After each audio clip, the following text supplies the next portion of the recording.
What is up? Hello, hello. I realize this scene is still not great. I need to fix that. Welcome. Hello. I'm just getting some stuff put together here real quick. I was running a little late today at a family function, but welcome. We're here. Woot. P word. Woot indeed. Gonna kind of get things set up here real quick as people start to trickle in. So,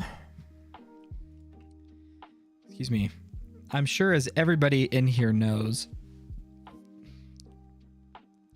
the best thing to do right now in your life is first get something to drink. And then the second is to join the Discord server. That's right. Join the Discord server. If you're not in the Discord server, you are not up to date. That is the best place to get up to speed with what's going on. I'll probably end up using Instagram as well more for that, but I actually feel like I need to do some tweaking to the Instagram here because I'm using my personal Instagram, which is fine, but I feel like I'm kind of annoying a lot of people in my personal life with all the paintball content that I'm posting. So that's how it goes. All right. So today's going to be a fun day. We're going to... Ooh, can I actually get this to work? Let's see.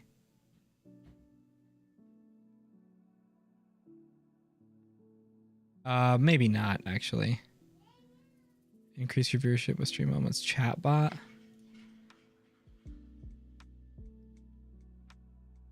All right, well, maybe we can do this while we're talking about the stream. So today we're going to go over the EPL layout today as requested by somebody from the Discord server. So that's the best way to let me know what you guys want me to cover in these live streams. So we're going to do that. We're also going to talk a bit about end game scenarios and different situations that you might find yourself in.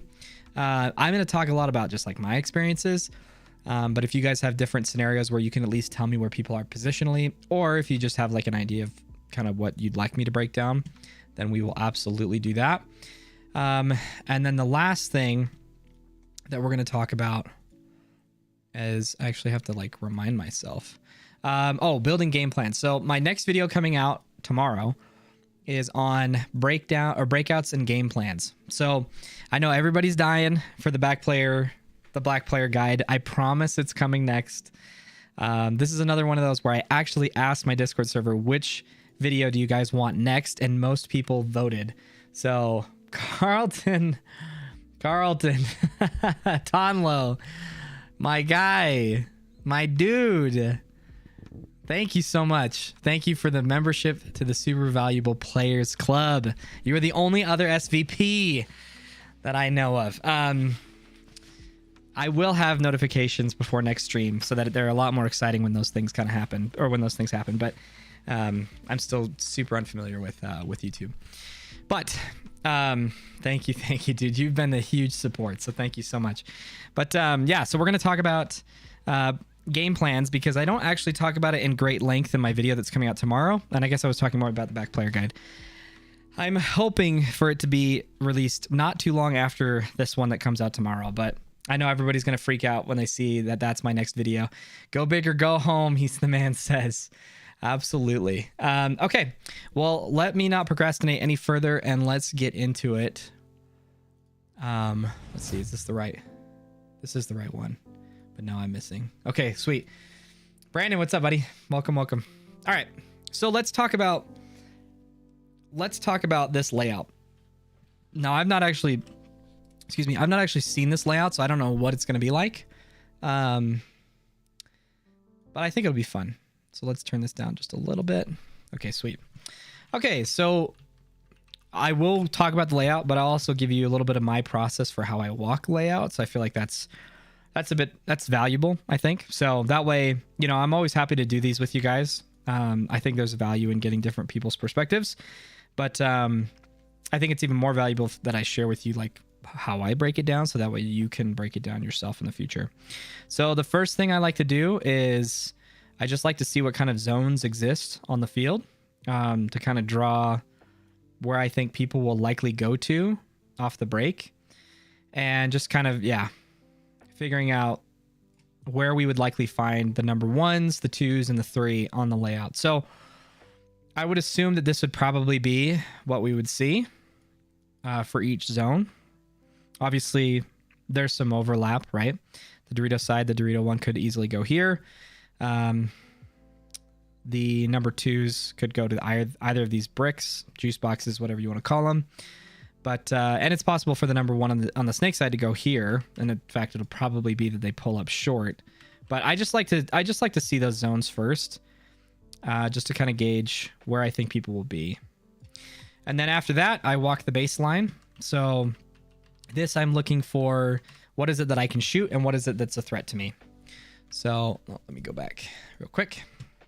So I always like layouts that have like open up the guts and stuff. I think those are always really interesting. So definitely can get pressure sent your way on either side, it looks like, but we'll walk the Dorito side first. Yeah, I mean, I guess once you're really not safe until you cross the wedge. So going blind, cowabunga it is. And then from there, you pretty much just have a very typical heads up battle in that tower, getting here. Hard bunker to probably live in. You're going to get pressured.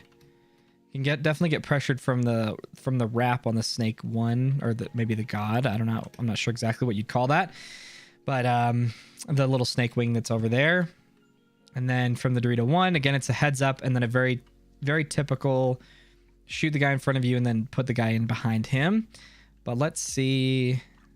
Okay, so if the guy is still staying at the Aztec right here, you should be fine. He can't, it doesn't look like he can shoot the gap directly unless he goes to this wing. But I wouldn't be surprised if the home guy ends up shooting. Can he actually see that? Let's see. Maybe at the tournament he can, but I don't know. He might have to step off of his bunker. But another really common way to stop people as the number 3 is to actually shoot just on the corner of a Dorito, which is usually the inset of where you're trying to get to. So again, it kind of depends on what the field will actually allow versus what Guns Up says. So it's very possible that what the home guy shoots, if he targets right here, maybe a little higher, it could bounce and threaten you trying to get into this bunker. So something to be aware of. Have I missed anything? No, Nick, we just started, so welcome. Pretty sure this is what we had for Social Academy this past weekend. Fun layout. Oh, sweet. Well, feel free to share with us what you learned. I don't remember. I think Bomb Squad from the Discord server asked me to go over this. So we'll do this for probably 30-ish minutes or so, maybe a little less, and then we'll go into endgame scenarios and stuff. Okay. So yeah, I would worry about the zone, and then I'm just trying to go, I try to cover everything broadly speaking, and then I go into like usually specifics within the number 1 position, because if you can figure out what the number 1's primary concerns are moving up the field, or just, you know, in what's threatening their survival, then pretty much everything else just kind of works off of that. So okay, so this Dorito, okay, this one you still have a gap you have to worry about in a heads up battle, but otherwise if you get wide to this Dorito, pretty much everything in front of you is blinded. So that means you can wrap pretty hard and fight the guys behind him, either the number 2 or the number 3, depending on where they're at. And the nice thing is it doesn't look like you have too many gaps to worry about, except for like when you're advancing in this position. So typically what I also look for is like, okay, if I put everybody in, is there somebody who could still like ruin my day by holding a zone that I can't see until it's too late? And unfortunately there is one, which is right here in this wedge. So this wedge can mess you up if the home guy gets there and just sits low. So that would be them shooting at you from this direction. Let me just draw this, shooting you right here. So it's very possible that you could, you know, be playing heads up, no idea what's going on, and then try to make this move, and boom, he kills you. So that's unfortunate, which means usually the solution to that is just make sure you have the intel. Make sure you just know that that guy is either there or is not there.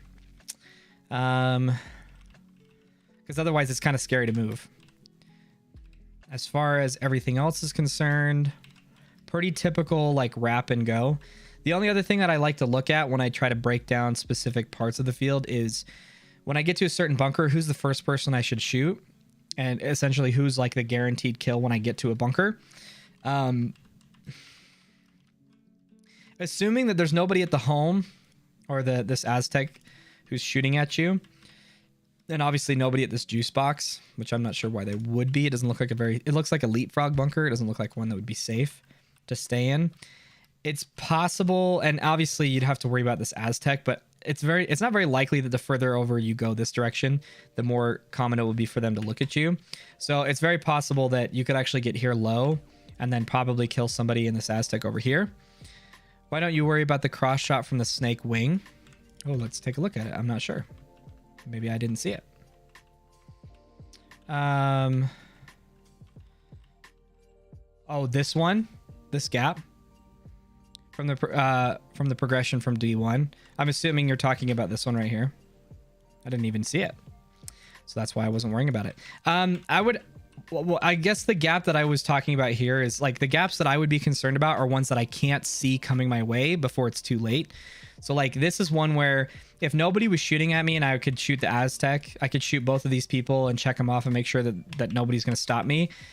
If there's no paint heading my way, I'm still not safe because this guy could surprise me. Whereas in the case of the snake guy, he would have to be shooting this gap. He would have to be pumping paint from this gap because of the distance, so that I could just know if he's shooting my way or not. So it'd be very possible, just as I don't want to jump ahead too quickly, but it's very possible that in like a breakout, what you could have is you could send your number 3. Oops, that's not an arrow. You could send your number 3 right here, and then you could send a guy off to the snake. I'm not saying this is actually what you should do. I'm just hypothesizing really quick. That this guy picks up this zone just to prevent the Dorito progression.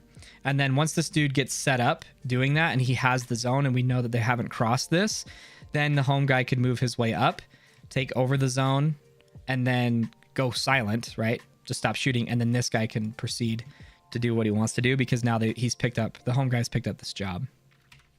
So in the case of where, you know, that's a pretty high IQ sort of game plan or play rather. That would be in the case of what I would consider a game plan, which again, we'll talk about a little bit later. But yeah, it would be the case that like if the snake guy's really going to stop me, he has to be shooting that paint already. And it would be easy for me to either read it and not go, or read it and decide that there's a route I could take to get under it or around it. It's very possible that like the snake guy's paint might actually be landing right here, right?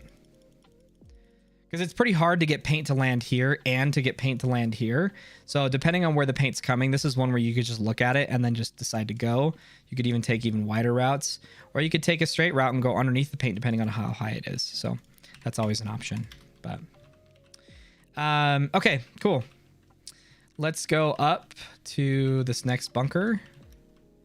And then usually when you get to the 50s, like my recommendation is just because like I'm not playing on this layout, so like I'm not as primarily concerned with this as whoever is playing this layout might be. But as the number 1, like I said, you want to always know where your first shot should be when you get to a bunker. It might be an inside shot that's super free. Like, so in this case, it might be that as soon as you get here, the first thing you need to do is check this guy off. I'm not saying that is what you should do. It might be. I'm just hypothesizing.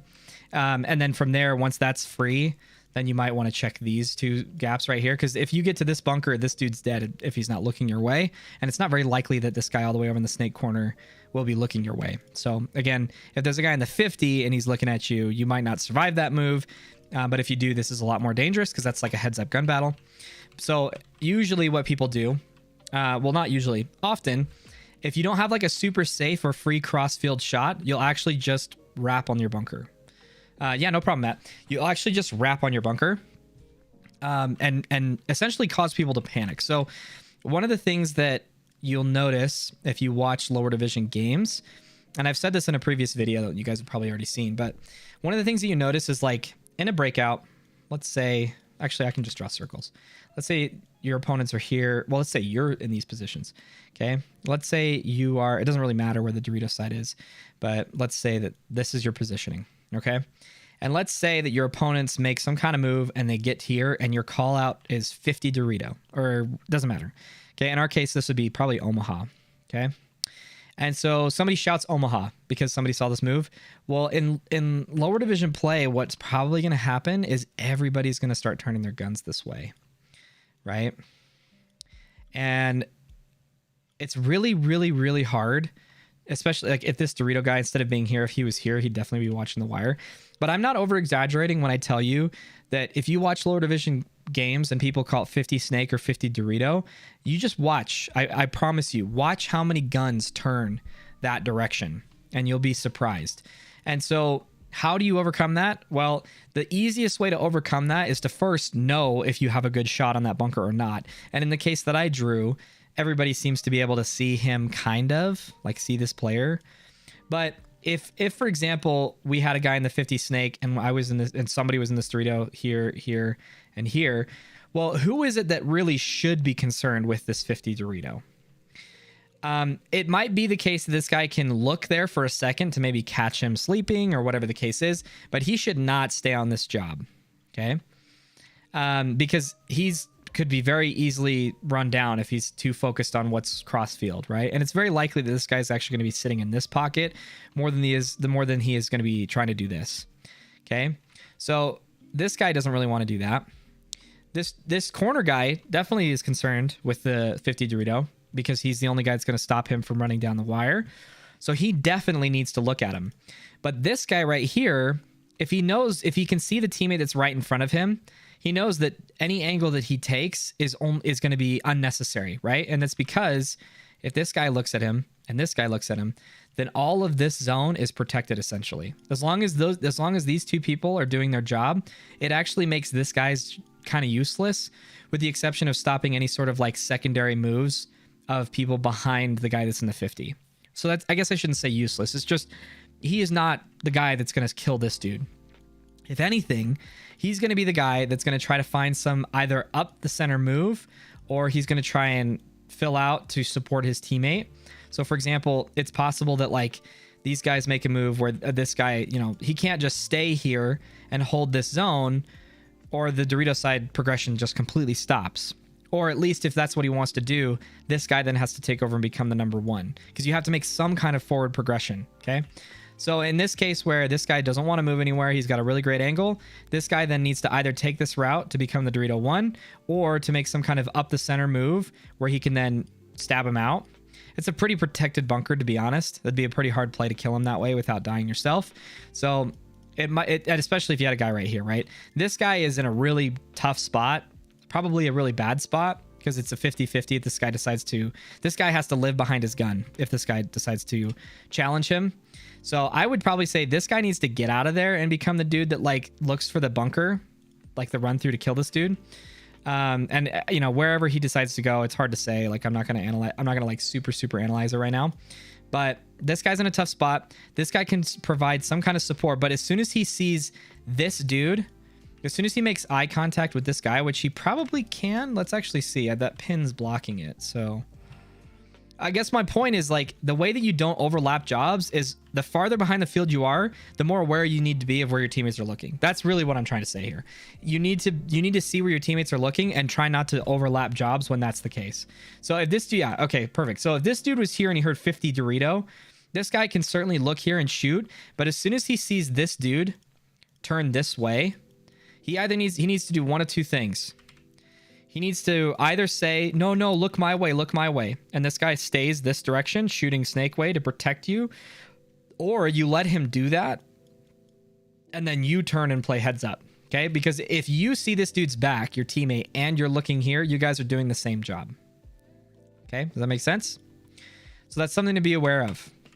So I guess not the furthest back, but whoever has the most like the vantage point of the situation. Okay. The guy in the center is typically not the guy who's going to have the vantage point of what's going on.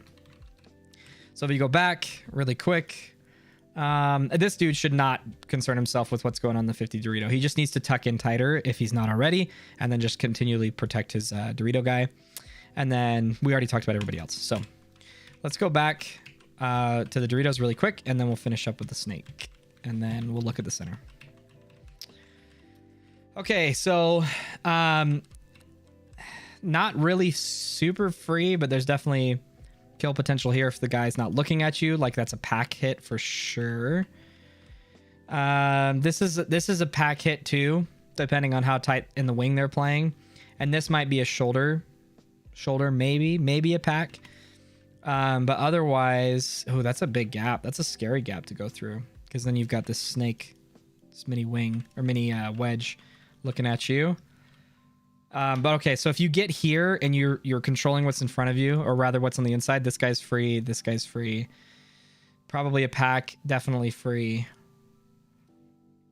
And then obviously the heads up is where it gets kind of scary. So anything past the 50, it's just like, just walk the field. Like you don't really need to practice snapshots in those positions. Unless you feel like you want to, but any position at the 50 or behind, you should definitely put targets in the bunkers that are easy kills, and make sure that you run reps where you shoot one ball at that target and it hits. The thing that people, I keep saying this, I don't know why I say this. All I'm really trying to say is, there's not that much of a difference between a Division 3 and like a bottom semi-pro player, or rather you could even say top semi-pro. Except that their first ball accuracy, their first shot accuracy is wildly different. Okay. Everybody can point their gun and shoot a target. It just depends on how many balls it takes to do it. And a really, really good example of that, if you guys want to watch, is I can't recommend this guy's channel enough. James D. I can type it in the chat. I won't be able to get his link right now, but if somebody wants to go grab it, you're welcome to. You guys should go watch James D. That guy's raw footage is amazing. It is really, really good because it shows angles that are very painful to get in paintball.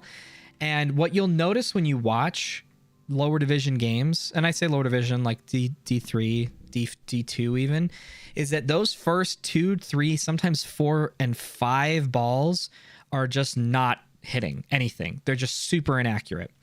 And so the less balls it takes to hit your target, the better you will be at paintball. And that's like in some cases the only difference between somebody in Division 3 and somebody in Division 2 or semi-pro, is because those, as you get higher and higher up the divisions, that first shot makes a huge difference when you come to snap out on somebody. And there's no better example than when you go and watch James D's videos, because there are so many kills. Like his most recent video, the TSXL one, there are so many kills that people could get, but they just miss. They just miss. And so then they miss as they're making their next bump, and then they'll lose the point because of it. And it's like, you can't afford that. You can't afford to do that. I can lane fire. That's true. Brandon can lane fire. Took number 1 at the paintball combine in 2020, just in front of me, which is I was very, very salty about it. I was number 2. He's number 1. He deserves the credit. But to my credit, I missed one target out of 20. Brandon didn't miss any, but I did it like, I can't say significantly faster, but I did it quite a bit faster than him.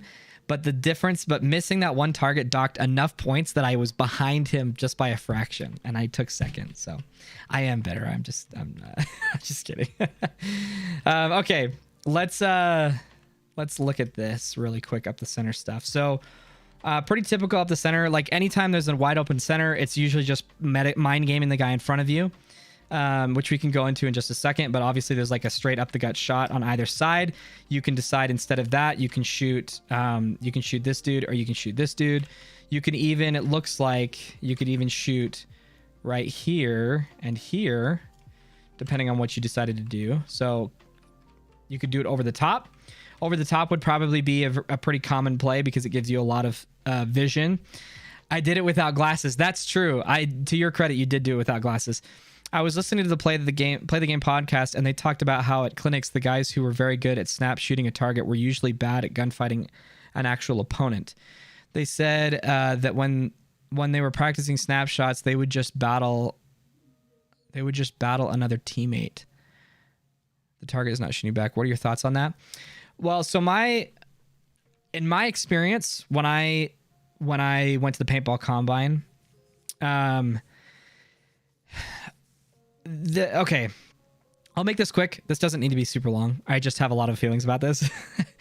So I don't think that a lot of the drills that people run are really designed to give you like a true insight as to how good a player is. It's good at demonstrating just that one particular thing. So in the case of the snap shooting drill, where you've got a target and you shoot it 10 times on either hand, one, in my case at least, my paint was going all over the place, which is pretty unfortunate. But I would say, and maybe Brandon can correct me here, but I would say that at least in the bro army camp, I think I'm considered one of the better gunfighters on our team. I think it's a pretty conservative thing to say. And I'm a very snappy, quick gunfighter, right? I have good form and I maintain that form even at speed. And I wasn't trying to like rush through the drills because I don't know if the snap shooting one was timed, but there were definitely people that were going out pretty slow and their elbows were pretty wide and they were hitting the target and they didn't miss and they did great. But those people would get absolutely destroyed in a real gunfight because their elbow is giving away everything, right? But Marcelo and Tyler only had so much time to like critique people's critique people's mechanics such that they would, because people are coming here to just kind of mark down their skill and they're coming there to learn. But like all we had was like one practice rep before we were then recorded on how good we were. And so nobody, I don't care who you are, is going to take criticism on the spot and then try to apply it as you're getting graded. Every single person is going to try to do what they're comfortable with because they think that will give them the best results, quote unquote. And so there was a lot of people, like I missed 2 targets out of 20. I missed once on the right, once on the left. And there were a lot of people that I would have considered not as good as me that didn't miss a single target. But they were going 3 times as slow. If we were actually gunfighting in a 1v1, I probably would have destroyed them. Because again, they're telegraphing all of what they're doing, right? I can see their elbow, even if it's just a sliver. It was pretty obvious that they're not like this. I'm not trying to like actually demonstrate snap shooting form right now because I've got a teeny camera, but they weren't like this. They were like this, you know what I mean? And it's like, well, buddy, like your elbow, is super, super wide out there. So anyway, you ready for some squad armor? Pew pew. Squad armor. Oh, dude, we need to play squad. Okay, anybody in the chat who likes squad, you should play squad. Don't get cocky. No, I know. Hey, don't get penisy, kid. Okay, let's go back to this really quick. We got to finish this up. So, lots of up the center shots, as you guys can see. Even as you get further up, you've got even wider shots. If you use this little nipple right here, you can shoot even more confidently these two spots. So, what this tells me, so typically here's what usually happens in a layout like this. Good teams will go here early on in the tournament, almost every point, if not up to here, but it'll be some combination of these two. Good teams will go to those bunkers at the very beginning of the tournament, off the break. And then teams that will respond to that will then start to shoot as they go instead of these wide zones. Well, excuse me. Instead of when people run up here and shooting outwards on these wider zones, it'll become essentially an up the center 1v1. And then the next phase, so then these two will start shooting at each other to try and catch each other like loose, sleeping, whatever. And then the next phase will be that they start to pull back so that maybe one person goes and then this guy keeps the angles that he originally wanted to shoot. And then this dude either decides that he's going to match him by going backwards because he's not being as effective as he once was for whatever reason, or he decides to commit further. But usually what happens is that at the end of the tournament, this ends up becoming the aggressive bunker, which is obvious, right? This becomes the aggressive bunker. This becomes the default bunker. And this becomes the one that at the end of the tournament, not a lot of people go to. Obviously, there's been a lot of layouts I've played that have been like that, but I should say, obviously, that can always change depending on the division you're playing in. But I would say that good teams will go here or here in the first day of play. You want to go here to push the limits. Go here and try to leapfrog here as quickly as you can. I would be surprised if this is a bunker you could actually play because you're just so susceptible to being shot in the pack as soon as this guy gets here, or as soon as somebody gets even like the pressure you're going to start to feel is even pretty high in this bunker. Well, maybe not that bunker. Probably right here. So these two bunkers are going to make you feel super, super uncomfortable if you're in that, like you just can't survive here. So I would suspect that this is what I would guess. People will go here, and then in response to that, people will go here to counter it, And then this guy will, he'll either run through, get the kill, or the teams that they're playing against will be patient. So then he gets picked up here, and then they'll shift backwards to playing these two. And then in many cases, it'll be that they start to extra prioritize their shots off the break and do this. My only recommendation is, like, don't play this bunker early in the tournament. Play this bunker. Move up the field, and then move your way backwards as teams start to force you to play backwards, because you're either not surviving anymore, or because when you get here you're not very useful. And if you start losing bodies off the break, even if you just lose one body, it's really hard to then backfill and become the number 2 or whatever, right? That happens a lot in layouts that have a really nice up the center, is it encourages people to go. And then if you lose a body or two, this guy's an island, completely stranded, can't do much of anything to backfill. And it's not safe to hold a zone from either this bunker or this bunker. So anyway, we can talk more about that if you guys have questions. But let me go on to the snake side really quick. Brandon, welcome. Thanks for your thoughts. Yeah, no problem, Eric. Thanks for asking. Okay. I need some water. Mouth is getting dry. Guys, my newest video, a lot of you just tuned in now. My newest video is coming out tomorrow. I don't know when exactly, but it is going to be out tomorrow. Barring something catastrophic happening. All right. Let's talk about snake side. So, heads up, as far as the towers can... Ooh, okay. These are always fun. Yay, paintball. These are always fun. What's it on? Hydrate, my friend. Yeah, absolutely. Wait, what's what on? Sorry. Oh, my next video. I have such a short-term memory. My next video is on breakouts and game plans. After that, it will be the back player guide. I promise. Everybody's freaking out about that right now. Okay, this is a tough one. This is a tough problem to be solved. There's no easy answer to this, but anytime you've got a heads-up gun battle, usually where the number 2 will be on any side of the field, where they can't see each other, it ends up becoming a lot of prediction and mind game. So we talked a little bit about this on a different layout. This looks super familiar. So here's a little, before we continue down the snake side, here's what I mean by this, okay? So let's say, for example, you're the number 2 on the snake side, and this bunker, this tower in front of you, is like the most common safe bunker that people go to, which I would suspect is going to be the case for this layout, because it offers a lot of, like, a decent amount of up the gut shots, right? You can shoot back at the home as you make your way out here, and then you can come here and start putting paint in this zone as you're running up to your bunker to then possibly get a kill on the snake runner, okay? So now the problem is that you can't see the guy that's heads up, okay? So if you decide to hold this zone, let's say that their snake guy made it here, and you're like, okay, I got to just pump this zone. I got to do whatever I can to stop this guy. Well, if you do that for too long, like if you're completely gridlocked in this position, we don't care where our front snake guy is just right now, okay? But if we're completely gridlocked in these two positions and all you can see is this direction, then this guy becomes a threat to you, because if he's seeing your paint flying this direction, if he sees you putting paint here, he knows you're not looking on the inside of the field, which means that it frees him up to make any kind of moves that he wants. Okay.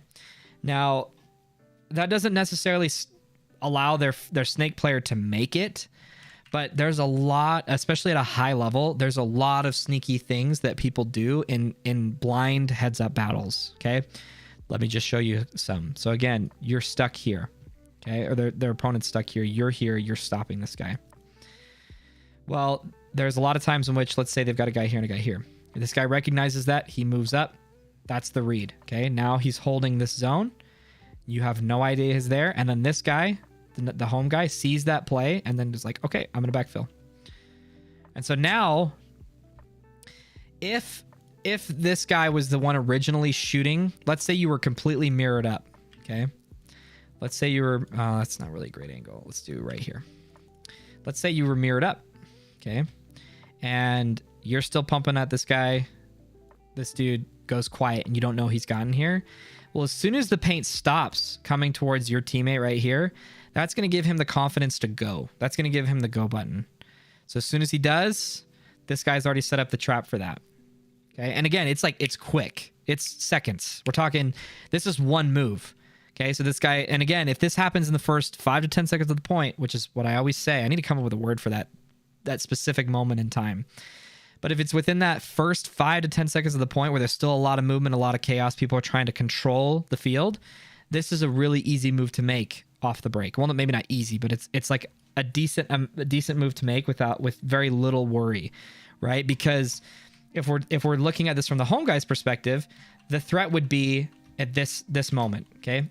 It would be, oh, I see him make this move, and then you could kill him at that point. But if you're starting to play up the field, if you start to play up, well, now you can't, depending on the layout exactly, this guy is completely blind to you and what he's doing. Now, if you see paint coming this way, or if you see the bunker move or whatever, then that might give you the confidence to then go and run him down. But it's possible that he doesn't make any noise, he doesn't hit the bunker, he gets there, he baits your teammate. As soon as he eliminates this guy, here, let's just draw it from this perspective. As soon as he kills this dude as he's trying to move out, well, look at this zone now that he completely controls. Okay. Now the only way that you could really probably break that, assuming that both their snake guys are alive, is if you do that center run through, right? If you go up here and run this guy down, or you get some kind of cross field kill, whatever that might look like on this side of the field. Okay. But it's not going to come from the snake side because it's a 1v2 at this point. Doesn't matter where the snake guy is even at that point. Okay. Let's continue the snake. So that's pretty crappy. There's just I don't care. I mean, we can go down all of the like little different details and things that you guys want. Any questions you have, feel free to ask, but I'm not going to just like start to go in like a schizo rant about all the things that you can do there. Okay. So you can definitely shoot back at this guy if you wanted on the inside of the field. The wing is also a problem. This is going to be a hard bunker to live in. So the wing is a problem, and the center. Heads up, obviously, is there. If you're playing... So the wrap on both of these bunkers is there. This bunker is really, really hard to survive in. So let's see if you can make it past that pretty reasonably. Well, that's the gap. So it might be... I doubt that. I doubt that would be the run. It's possible in front of it would be. I wouldn't be surprised if that's the run. It's just in front, either here or here. Baseline.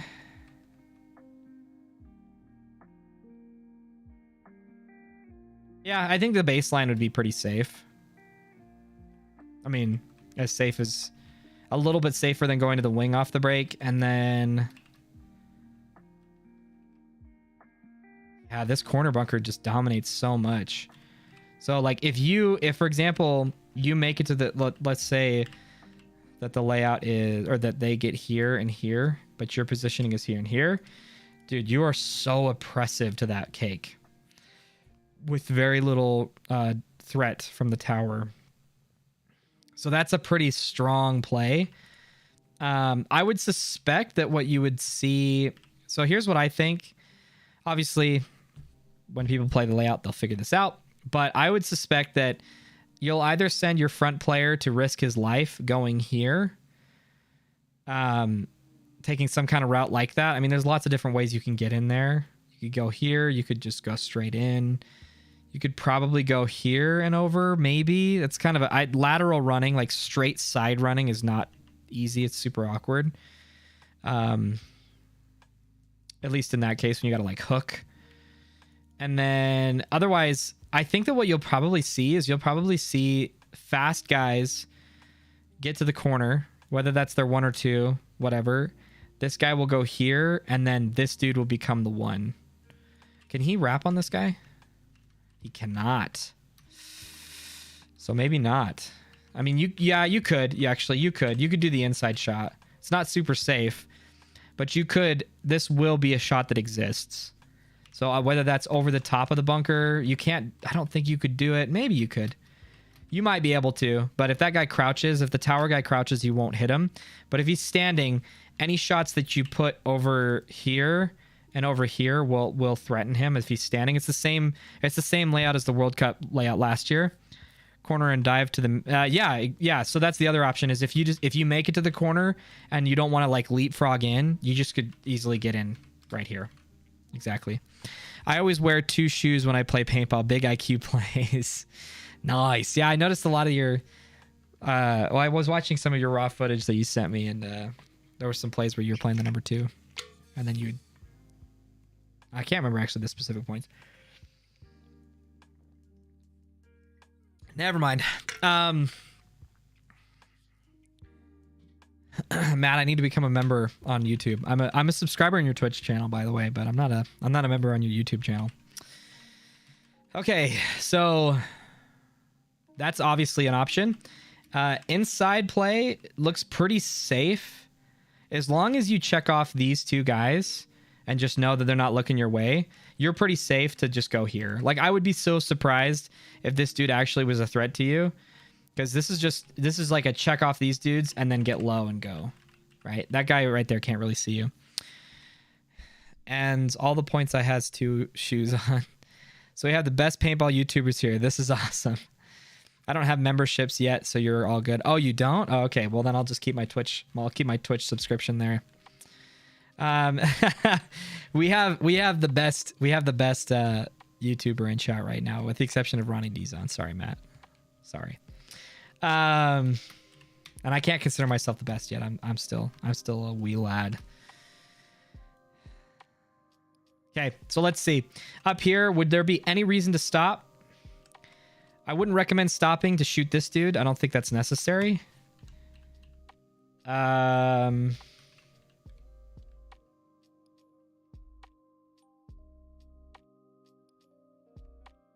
don't see why you would stop here.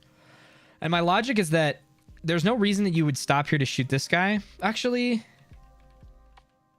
okay, it would be just to shoot that guy. But I don't think you need to do that. I think the only bunker that you would reasonably be able to kill or like challenge, which is this is a 50-50 heads up gunfight, would be this guy right here, because you're protected from the inside of the field for the most part to do that. Whereas if you get to this wedge right here, you can't really do that safely. In fact, you can't do it at all. It's too wide to swing inside like that. But the problem is that if you stop here and waste time shooting at this guy in a 50-50 gun battle, you not only risk your pack being shot by anybody here, but you also just like waste time not being here. Now, the only reason that you would want to maybe stop here is in the case where they have a guy... I don't even think there's a reason. I don't know. I was just thinking being run down, but that's not enough of a reason. I don't think there's any reason to stop there. But maybe at the tournament you'll find a reason. So when you enter the snake, should you head check the inside first and then aim down your tape? Or would you aim down tape and then head check inside? I'm watching the best paintball YouTuber. What are you talking about? Nah, dude. What's the meta, as you say? The meta in this case. That home is dead meat at the snake too. Yeah, absolutely. This home is super dead. Sorry, I'm assuming you're talking about when you get here. My thing is that unless you have a guaranteed kill on the inside of the field, you always just risk your body looking inside instead of just playing outside. Shoot Dorito from here.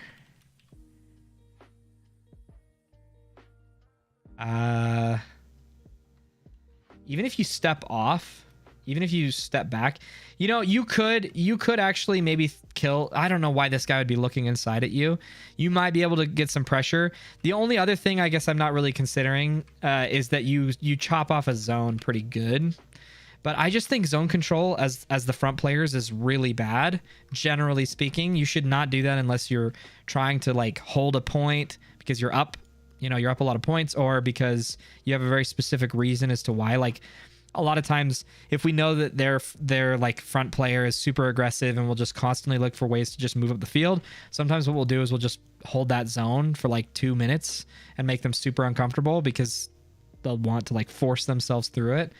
Especially if you shoot like sporadically, you'll be surprised that eager players will just try to go as soon as the paint stops.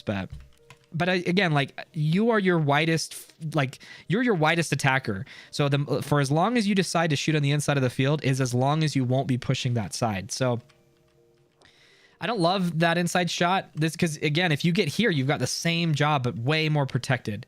So you can do the same thing, but shoot here. And it's even harder for that Dorito guy to fight you for any, you know, conceivable angle. So then the inside shots for sure. This guy isn't dead meat guaranteed because this bunker's kind of crappy to snap from. But this is still an angle in which this guy would likely be like, this guy's living behind his bunker or behind his gun probably, but this guy's probably safe to just snap you out. So you have to be very, very careful. One of the things that you don't want to telegraph is that as soon as if they hear snake, like if our opponents hear snake and they know that as soon as we get into the snake, we go to the snake too and we look inside, then all that means for them to do is just be patient for like 10 seconds and then just stare at this angle. Okay.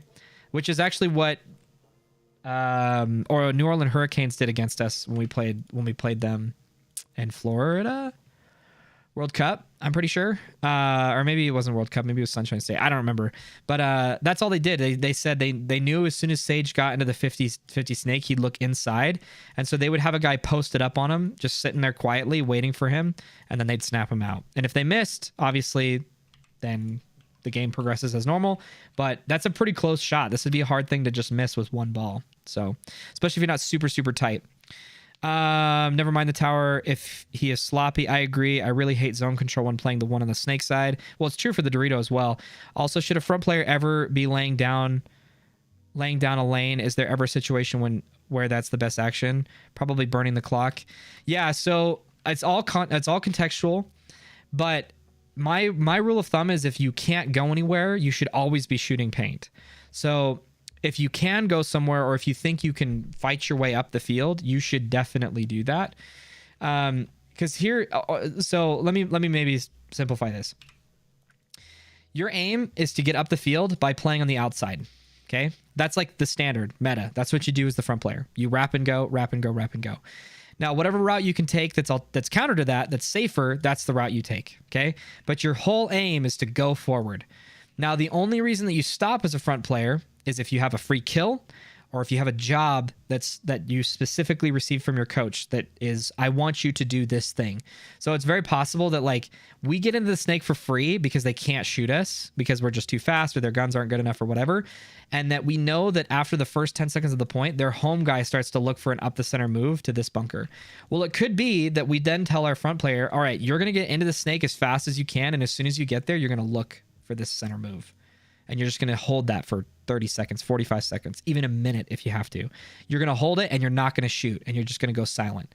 And as long as the game isn't collapsing around you such that you have to do something different, you can hold that for as long as you want. If you got 5 bodies alive, so here, let's add more context to this. If you have 5 bodies alive and you're up 3 points in the series and the clock is at like 4, 5, 6 minutes even, you can hold this angle all day. Okay. Now, let's say, I mean, any kills that you get, you can keep holding it, right? You get 1 kill, it's 54, still hold the angle. Get another kill, 53, you can still hold the angle. You might start to get a little more proactive because you don't want them to take ground, right? You want to make sure that you're preventing them, depending on where the kills came from. If you killed both people on the snake side, you should drop that job and then go, right? But now let's say that you are up only 1 point and there's, let's say 2 minutes left, 3 minutes left. Let's say 2 minutes actually. Well, it's kind of dicey to hold this angle for as long as you think it takes to kill this guy, because it's very possible that you end up taking 1 minute and 30 seconds to win the point, or rather to lose the point, right? This is going to be a little bit negative, but if you're up 3-2, and you've only got 2 minutes left, and you burn 1 minute and 30 seconds and you lose that point, well, now you have 30 seconds to win the point, right? And especially if this is in prelims, you don't settle ties. So you just get a tie if you can't score a point in 30 seconds. So that's a situation in which, like, well, hold it for the early game. Hold it for like 10, 15, 20 seconds maybe. And then if he's not showing up, do something else. Play heads up, try to move up the field, go from there. But in the case where, let's say we are really strong on their Dorito side, so long as we can kill their front Dorito player. Well, in that case, it might be we don't actually need to push the stake. All we need to do is just get here and then just pump this zone all day. This guy carries like 9 pods, 8 pods. If he can survive and get here and then shoot this zone and either completely neuter their Dorito side or better yet, kill their Dorito player, well, then that's the job that your front player is doing when he goes to the snake. So that's a case in which, okay, get here, shoot paint. Just keep holding the zone. But it's hard to, like, I think that's the difficulty about paintball, and when I give advice to people, is that people come from this background of like individualistic or individual paintball, right? I get on the field and I do what I think is best. I do what I think works. But when you start to get higher up the divisional ranks and you get to higher IQ paintball, it's very possible for your coach to tell you, I need you to do this one job. I need you to do it in the entire game. I need you to, for as long as you can prevent them from crossing this zone, I need you to hold that zone. And then you're like, yeah, but that's not a front player. That's not what a front player does. That's not what I should do. But it's even possible that you get like 1, maybe even 2 kills off this side of the field, but you're the guy to shoot this zone and you're the best guy suited for it. Well, now you need to become the number 2, and maybe the guy behind you needs to become the number 1. And he's like, you need to shout to your teammate, hey, get into the snake. Get into the snake. We killed 2 off the snake. Right? So then you tell this guy to get up the field because you're holding this job. You know that nobody has crossed your zone yet. Okay? Whereas in like, that's one of the things that, you know, some of the comments I got in my recent videos and some of the criticisms that I've got of just other people generally is like, we shouldn't think of these roles as rigid as number 1 and number 2, and that this guy can never go into the snake or be in front of this dude. But it's really just for the purpose of what you do off the break and what your MO is for the first 15 to 30 seconds of the point. And if you find that it's much better because you're doing a job, if you find that it's much better for this guy to take over, who was normally the number 2, then he needs to take over and start pushing the field. Okay. So, and it's possible that, you know, there's a lot of read and reacting. There's a lot of contingencies where this guy is only going to shoot this for 30 seconds. And then as soon as that's done, he's business as usual. Get up the field. Go, go, go. Does that make sense? Thanks for the detailed answer. Absolutely. Another question. When do you know when to bunker someone? Should you only ever do it when you know you won't be shot out, or is there room to take risks? Great question. So I don't think I need to do, before I answer that, let me just look at the rest of the snake here really quick. So this angle super sucks, by the way, just for anybody who's curious. This angle is really, really bad to snap from, even in a heads-up battle. Like even if you were to shoot your heads-up guy, this slope really, really sucks, so just be aware of that. But otherwise, this home guy is almost a free kill if you can kill him. This dude has to live behind his gun if you challenge him from here. Almost certain. Hold on. I say that. I mean, that's a crappy angle for him to challenge you from. No, you could live here if you crouched, especially. You could live here if that guy's rapping on you. So it's not a free kill, but you have to clear this. Obviously, you have to clear what's on the wire before you can even challenge the home guy. But my rule of thumb is that, like, if you're getting heat, but you can keep progressing as long as you go low, just go low. Don't worry about stopping here to try and shoot anybody, right? It's very possible that, yes, you could kill this dude, but you have to get past this guy to do it. Well, then just don't do it. Just go low. Just ignore both of them. So then when you get to the 50, you've obviously got this 50 shot we already talked about. If that guy's playing back, you've got the tower and the wing probably obscured. Tower guy, probably a pack hit. And then if you blind out the tall tower guy on the snake side, you definitely could threaten this dude. But this is, again, a kind of a scary shot for both of you. Kind of a scary shot for you, but still worthy of checking off. And then going low, ignoring everybody. As soon as you get to their wedge, it's like free games or free kills. You usually kill the guy tall here. You might kill a guy's pack here. Definitely kill this guy. Probably kill the Dorito guy behind him. You definitely kill anybody in these juice boxes. I'm not really even considering these bunkers people will play. Probably. I don't imagine that people will play that unless they're just holding a zone for a second. And then obviously wrapping on all of this is really strong. Everything's available to you. Okay. Let's answer this. So let's answer your question, and then PB Jet. I think I already answered yours, and it looks like Eric answered that as well. So would you be able to go home? Would you be able to go home another layout? I'm playing MVPS this weekend and just wanted to see if someone from the outside sees anything differently. He went over the layout 2 weeks ago. Check the channel if you want to study up good stuff. Yeah, absolutely. That is on the YouTube channel, so go ahead and check that out. I feel like early paintball IQ is learning steadfast rules, and higher IQ is learning all the cases you should break them. That is a perfect way to put that, Matt. Absolutely. Yeah, let me answer the meta question after I'll talk about this for just a second. One of the things I know, one of the criticisms I will get along the way of making my videos is that everybody says, well, like, if this is how, like, this is really obvious paintball, or what you're telling people to do is like really obvious. It's easily abusable. And that is true, but that's only for people who've been either playing for a really long time, or people who are just like have absolutely expedited and accelerated their paintball IQ. But the problem with paintball right now, in my opinion, is that there's no foundation or groundwork for anybody to work from. There's no established rule book on this is how you play the number 1, this is how you play the number 2, this is how you play the number 3, this is how you play basic paintball, right? So like even in my most recent video, one of the things that I say is never run through the same zone off the break. You should never run through this, like 2 people should never run through the same zone off the break.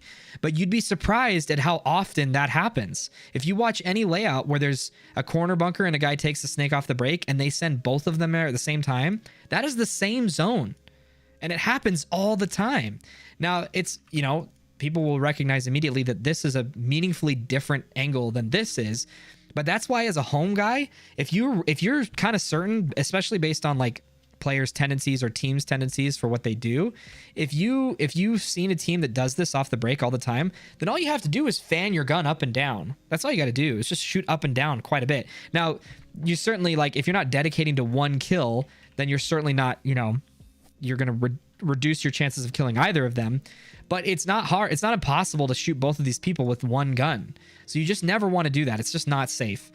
But that's the thing that people just don't really realize. Or another one, my rule of thumb is that you should never leapfrog past people that don't have control of what's in front of them. The only exception that the distance is so great that it doesn't matter, right? So for example, if I had a player here and I had a player here, but this dude wasn't controlling what was in front of him, this dude should never, ever make this move. You should never go around him. I mean, you can rearrange the bunkers however you want, but this is a basic of paintball that you should never do. But people do it all the time. And it's because people play individual paintball. They think, okay, my front player is not moving, so I should be the one to help free up the point.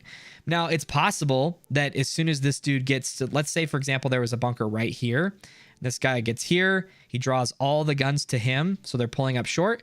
Well, in that case, he could L-shape, he could L-cut back behind him and probably be okay. There are rules, again, to break, but we have to understand the rules first. Because if you don't understand that rule, then you'll die all the time by just making this really silly mistake of just running past people that don't have control of what's in front of them.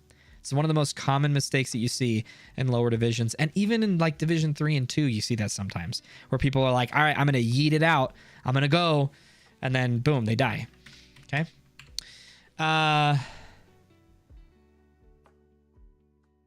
Marcelo's book. Dude, I read Marcelo's book. That was the required reading when you joined Bro Army. Marcelo's book is really, really good. Everybody should read it.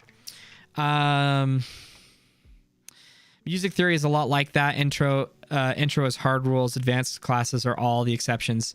Dude, absolutely.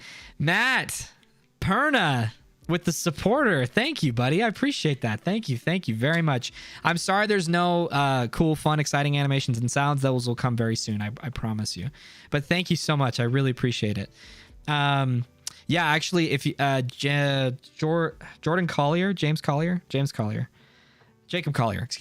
Jacob Collier is like so fascinating to watch because of that reason. I've watched, I think, almost all of his one of his Juilliard lectures that he gave on music theory. I'm not a musician. I play the piano a little bit, but I don't know music theory. That's definitely a bad angle. I got shot in World Cup playing the wedge in the middle, shooting at D side. I'm still dizzy to this day. Yeah, that wedge angle is pretty bad. Derek, what's up, buddy? I love you. How are you? Dumalang and Tate. Dumalang. Lots of new players play airball the way they play rec ball. I was like that myself for my first few points. Yeah, no, and I'm not trying to like rag on people for that. It's just the fact that, nobody really cares, but I am of the opinion that, whatever you do in life, you should do it well.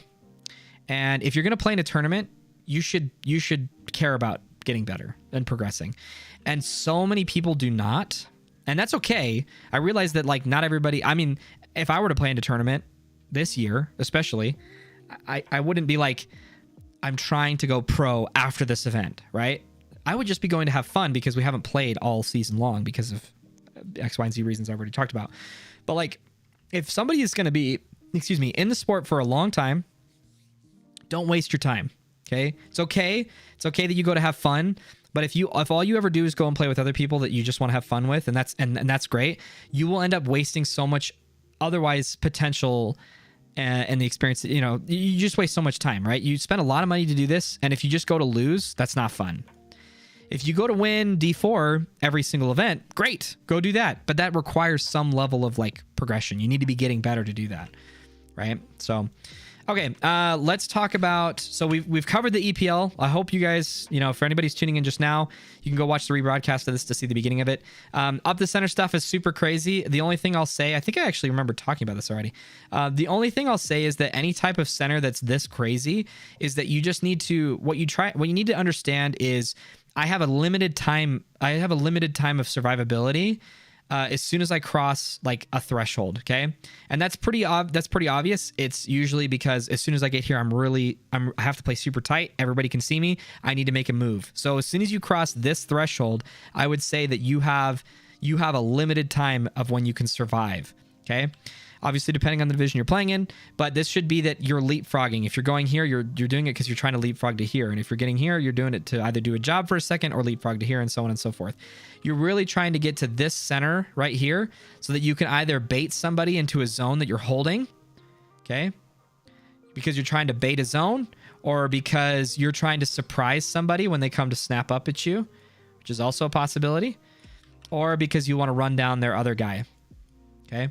So this is not a position that I would like. These bunkers right here, I would not play as like this is my primary bunker. You should go here to blow up on the point. Okay, to answer your question, somebody asked, when do I run somebody down? Again, a lot of context is at play, but try to understand it this way.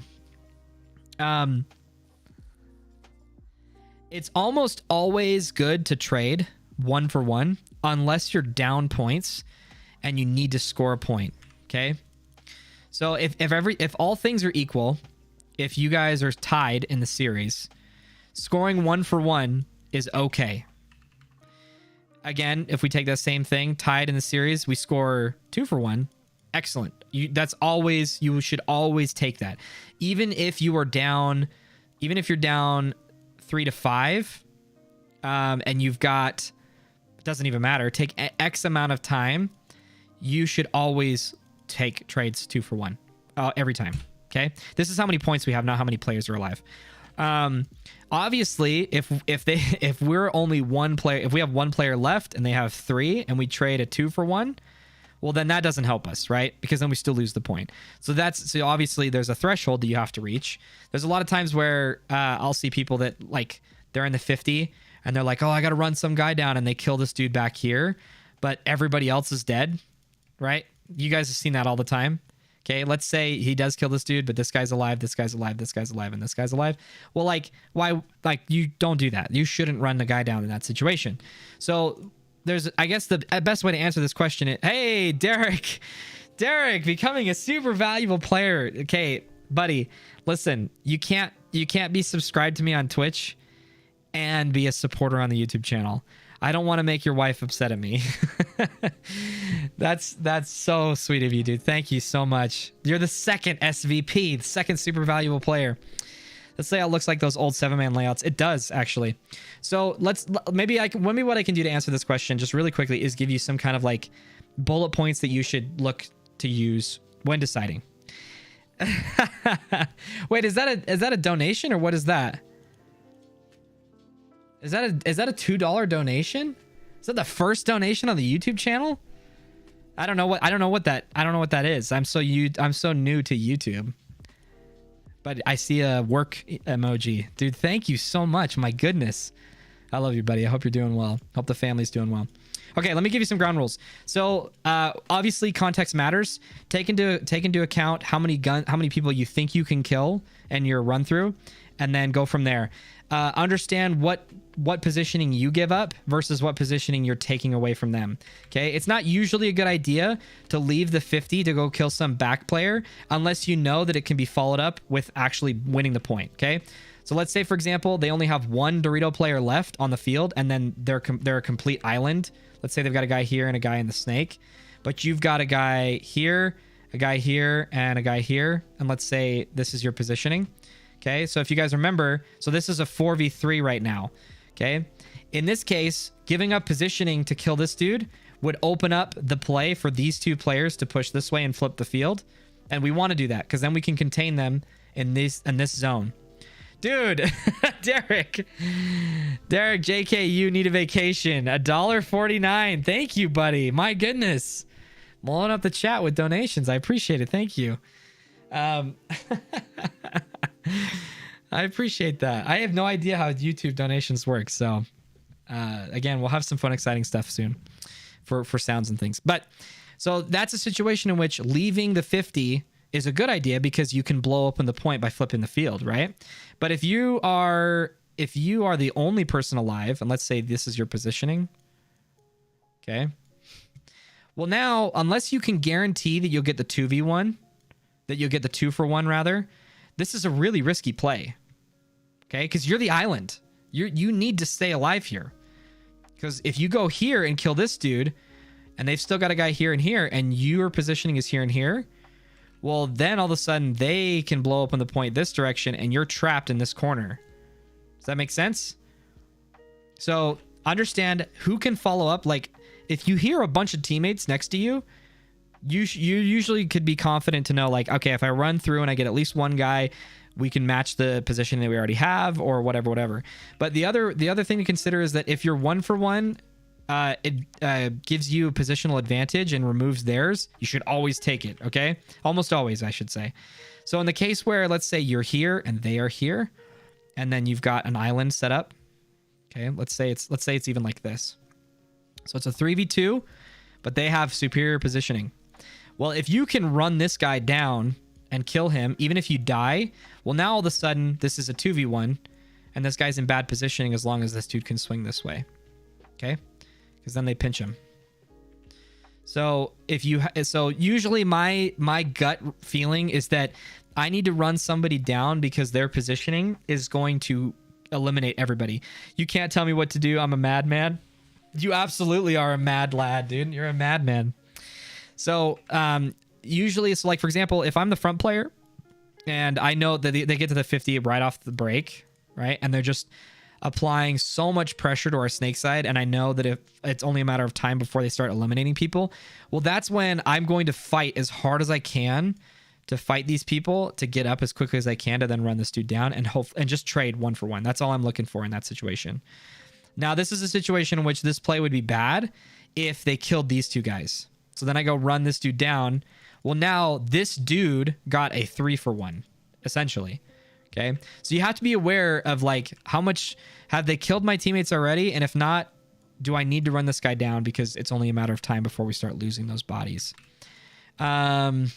And that's pretty much it. As far as the number 2 is concerned, usually the number 2 is only running people down through some kind of inside route. So for example, in this layout, it's kind of a bad example, but like let's say they get here and they do some kind of weird inside play. They would never do this, but let's just imagine that this guy's playing an R50 with 5, excuse me, I just spit on my screen, with 5 bodies alive. Okay. So let's say we have 5 and it's 5-on-5.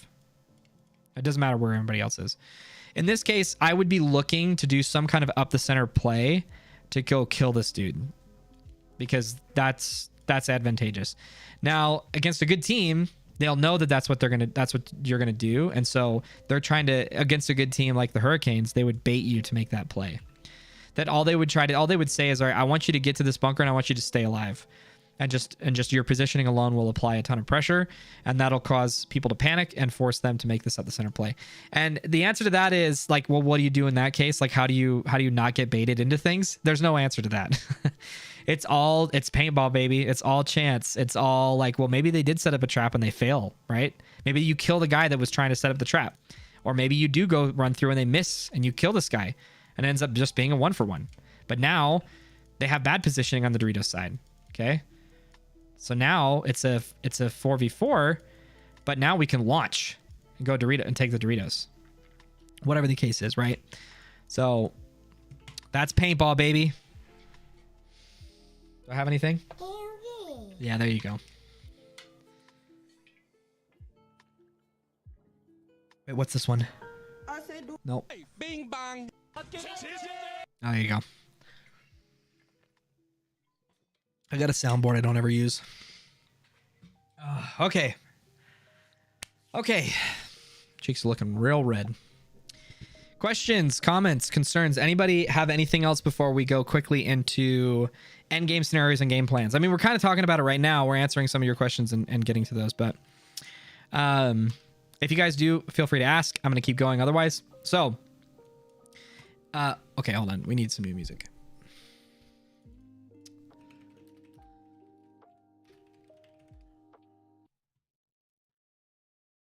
Oh, yeah. Here we go. Yeah. Okay. Okay. Let's talk about, let's actually talk about game plans really quick. And then we'll go into just like some various endgame scenarios. We kind of did that already, but so game plans. So in my video that's coming out tomorrow, I'm trying to make a distinction between, or I'm trying to share with you guys the distinction between a breakout and a game plan. And I think it might be a little lost on people. So I just want to explain that really quick. So as I illustrate in the video, a breakout is what you do in the first 5 seconds of the point. Okay. Typically within the first 5, maybe 10 seconds of the point. That's what a breakout is. So it's usually, all right, I'm going to go here. I'm going to go here, here, here, and here. And when I do that, I'm going to shoot these different angles. Okay. And as you make these game plans, you need to not overlap. Okay. You need to not overlap jobs. Don't try to shoot the same guy unless it is very important to your success. So if, for example, the snake player is the best player on the team, and if he gets to the snake, you lose. Well, in that case, put as many guns on him as you want until he dies. Obviously, assuming that you're not going to just sacrifice your positioning or, you know, your guns in the opposition of that. Smooth, seductive voice. That's paintball, baby. So obviously, you know, if you put 5 guns on your opponent, it doesn't matter if you kill them as long as they capitalize on that, right? So if you kill this dude, but they get 2 people in like your Doritos, then it doesn't matter, right? But in any case, that's what the breakout is, okay? The breakout does not inform you what to do up until or after the first 5 seconds of the point. What a game plan does is a game plan helps to unite whatever it is that your team needs to accomplish, right? This comes from your coach, and that the purpose of a game plan is to get everybody on the same page and give them a purpose to that point. It is a point-by-point game plan. In some cases, you can have like broad game plans. You could say, all right, their snake player is their best player. We need to do whatever we can to keep them out of the snake or match their snake player or whatever, right? You'll usually have some kind of overarching principle. And then on a case-by-case basis, you'll have a game plan per point, okay? So in the case that, let's say, in a lot of context, like the only way you can really make a good game plan, which is the point that I make in the video, is if you use data to make these decisions, okay? If you play against an opponent where you've never seen them play, you've never played against them, then whatever sort of game plan you come up with is just going to be a guess, and that's okay. Like, you should still have a game plan, but it's just it needs to develop as you gain more information, okay? So a game plan might be, let's take for example, we don't know anything about our opponent, okay? And we say, all right, for the first point, we want to get to the 50 Dorito faster than them. Or rather, we'll just make it easier because the snake side's super easy. Let's say we want to get to the snake 50 faster than they do. Okay, that's our game plan. How are we going to do it? Well, for our breakout, we're going to go here, here, here, here, and here. It doesn't really matter what we're doing on the Dorito side for this specific example. And then we talked about this earlier, but if we survive this move, then we're going to instantly get to this wing. We're going to check off the inside, and we're going to get here and just try to get here as fast as we can, and then we're going to play heads up. If we haven't been matched, we're going to get here, and we'll just call it a day, okay? I'm not saying you should actually stop there just for the sake of this, for this specific example, okay? All right, great. What else can we do to support this game plan? Well, this guy needs to make sure that this dude never crosses this zone if possible, and that if they do cross this zone, this guy needs to fill back, hopefully, but you know, after this dude has made it to the snake, and that that's our home guy needs to support this move by getting up here and just watching over this dude right here. Okay. So now we've got this. Oops, excuse me. Now we've got this control established. while we have positioning in the snake. And the snake guy can do whatever he wants. Free to do whatever. Okay, so that's a game plan. So again, that all you really have to say is we want to get to the snake faster than them, and this is where we're going to go in the breakout. Okay, now the way that you develop players and teams to have this kind of high IQ of like, okay, if like we talked about this already, let's say for whatever reason this guy gets stuck here, but we know that our game plan is to get to the snake faster than them. Well, this dude already knows then with those two variables, this dude already knows what he needs to do. Okay, if this guy says, hey, I'm stuck, or I'm getting held by this guy, or I can't go, or whatever, then this guy immediately knows that his job is to shoot this dude or whatever zone he needs to, and then just get however he can, fight a 1v2, do whatever to get into this bunker, or to just sync up with this guy and establish, okay, I know you can't get to this bunker for whatever reason, but can you shoot over can you put in the tower? You know, he might say, can you put in the tower? Yep. Okay, cool. Put him in, go. And then you guys swap. So that comes because of the orchestrated game plan. Now, if the home guy knew that the game plan was to get to the snake as fast as we could and prevent them, for example, getting up to the snake, like matching us, well, then it might be that this guy holds this zone for as long as he can until this guy crosses it. And as soon as he crosses it, he immediately knows that he needs to go up here. However, he needs to fight his way, survive, whatever. There's a lot of ways that you can make that move pretty safely, but then he knows, okay, as soon as this guy crosses my zone, I have to get here to stop any more progression. I'm not saying that bunker would actually do that job, but I'm just trying to help illustrate this point, okay? So now you've got 3 individuals, you've got 3 people who all know what they should do based on the purpose of the game plan and what we're trying to stop them from doing, okay? Now, as you guys can imagine, we can go infinitely down this route, okay? There is an infinite number of game plans that we could make, especially depending on the layout, that is like, okay, do this, then this, do this, then this, do this, then this, because of this, whatever, right? A lot of if-then statements, stuff like that. If they do this, then we do that. If you want to talk to somebody, I can't recommend talking to this person enough. If you want to talk to a incredibly intelligent paintball coach that plays if-then paintball, you need to talk to Mike Bianca from New Orleans Hurricanes. Go talk to Mike Bianca, tell him Steven Peterson from SVP Paintball sent you, and that guy will have, if he's not busy, that guy will entertain a conversation with you. And he will tell you of his philosophy of if-then paintball. So I'm not going to take credit for that. That's his philosophy. He talks all about it on his blog, The Art of Zen Paintball. Go check it out. But anyway, that's essentially what you're playing is if-then paintball. Okay. So now let's look at the Doritos side. If we knew that what we were trying to do was to get to the 50 snake or their snake as fast as possible. Well, we already know that that's a snake side push. Okay. And all we want to make sure that we don't do, this would be in the case of like, if you're a player coach, or I guess if you're the coach making these game plans, you would want to be very wary of sending both sides to potentially their death or risk, right? You want to reduce your risk as much as you possibly can, but still incorporating enough risk that you are rewarded by doing so. But what you don't want is to like take huge bites on both sides of the field, unless your opponents just can't stop you because you're better than them. Like, for example, would Russian Legion ever stop going to the 50s off the break on every part of the field against the D5 team? No, they would do it every single point. They might not even stop. They might just run at them until they win in a mercy rule, right?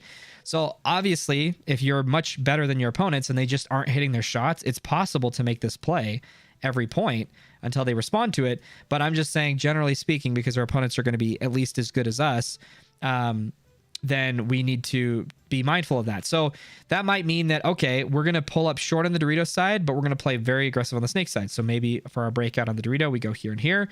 This guy shoots up the center to stop any sort of like up the center cheekiness. And then this guy is going to cover our Doritos for a second. And then this dude obviously is going to be shooting here as we established. And this guy's getting out to the corner and then just trying to go up the field as fast as he can. Well, so then as soon as this guy, and it's possible that maybe we even just stay crossed like this, okay? Maybe this guy communicates to him, hey, go, because this guy's back is going to be to the snake way. So this dude might over here might say, hey, he might even say a specific call, purple, red, turtle, whatever. There's lots of calls that people have. He might say something that then causes this guy to wrap, look up the center, check the snake. Like, this would be the safest thing for him to do, is be holding the Dorito tape still, look up the center, check over here, and then go up.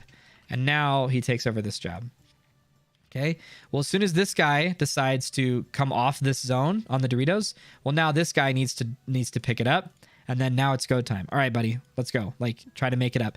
This would be a situation in which this guy, his whole job is to get to every bunker as safe as he possibly can.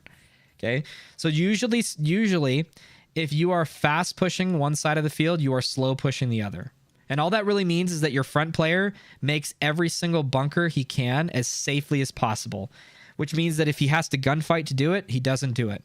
It means that he chills. Like, he's not overly concerned about keeping people out of a certain zone if it means that he's threatened by doing it. So for example, if this guy's job would be like, okay, you're trying to get out of this Dorito. Well, what you would do is you just you'd battle this guy for a second. And then if he shoots at you, you come in, you come back out, shoot. If you see this guy if this guy made his move, well, now you got 5 to 10 seconds, as you guys know, or rather 2 to 3, 4, maybe 5 seconds before it's too late to respond to that. So that would be a case in which, okay, I'm gun battling. Okay, I'm doing it safely. Like, you should be able to dodge paint at this distance.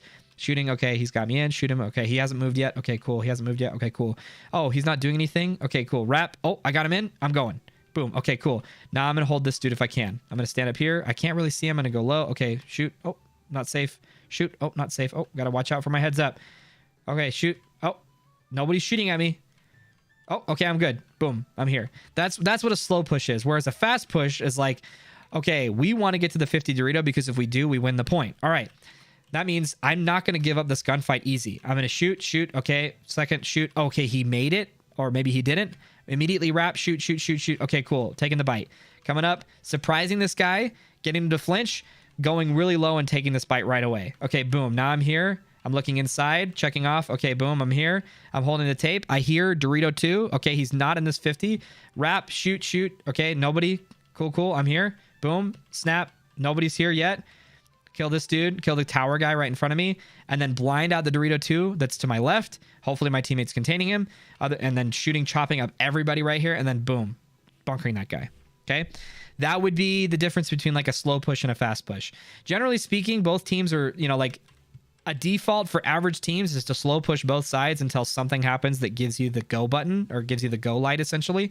But if you want to like really elevate your game, you should just pick a purpose. Like, okay, we want to get to the 50 before they do, and we want to keep them out of it. Or it could be we want to get to the 50 and we want to keep them out of the snake. Doesn't matter if they get to the 50 Dorito, we just want to keep them out of the snake. Okay, cool.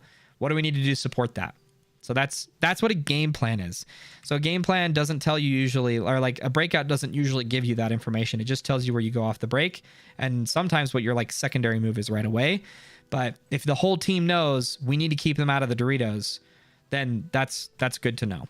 Okay, and the way that you have more informed, or rather better executed game plans, is when everybody knows that when I'm in a certain bunker, I know what I can and can't do effectively.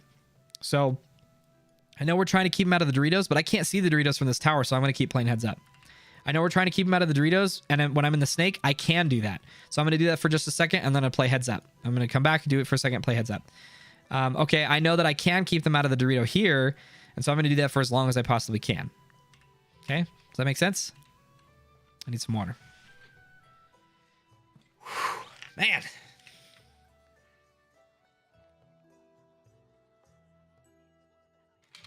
Whew, talking a lot. Talking fast. I am speed, as my son says, from Lightning McQueen. Okay, that's game plans. Those are game plans. Any questions about it? Comments, concerns? Hopefully it makes sense. Okay, end game scenarios. Let's go over those just a little bit more, and then we're pretty much done. But we can do whatever you guys want. You guys have me for another 30 minutes. Okay, so let's just use this field some more. So let's say, for example, endgame scenarios. Endgame is when bodies are down, right? Unless you are forced to do something. Appreciate the knowledge. Absolutely, Sean. Unless you are forced to do something, you're almost always in mid game when you have 5 bodies alive and it's past the breakout. Okay. But if you're missing bodies and maybe they're missing bodies, or maybe they have full squad and it's a 3v5, this is almost assuredly mid heading into late game. If you lose the front player in the push scenario, how do you respond? Oh, good question. Okay, 1 second. So let's go here. Okay, if you lose your front player in the fast push scenario, what do you do? So let's say, well, there's different scenarios in which we can consider. If we lose him off the break, if this guy dies, it's still the case that this guy would then try to do what he did before, but this guy would then become the number one. Okay, so in this case, you know, I'm gonna contradict myself perhaps a little bit here, but it is possible in this case, like, again, these are general rules that we are able to break if we are doing so intelligently. But as we established earlier, these towers can't actually shoot each other. But all they can do is hold this gap. Okay, so if this dude loses his buddy that ran out to the corner, well, then there's two choices this guy has. He can either backfill and do so safely, or if he feels that he can do so safely, or gain enough confidence and that he's controlling this gap to then tell his number 3, all right, go. And this guy runs baseline and gets in. Now, that's because this dude has control so that he can give his home guy the confidence to get out here.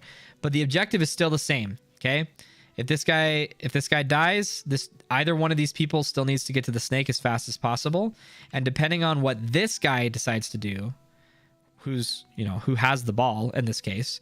And the reason I say that this guy has the ball in his court, I guess, is because this guy can't possibly make the decision of whether or not he should fill this here or if he should go to the corner. This guy doesn't have enough information to make that play.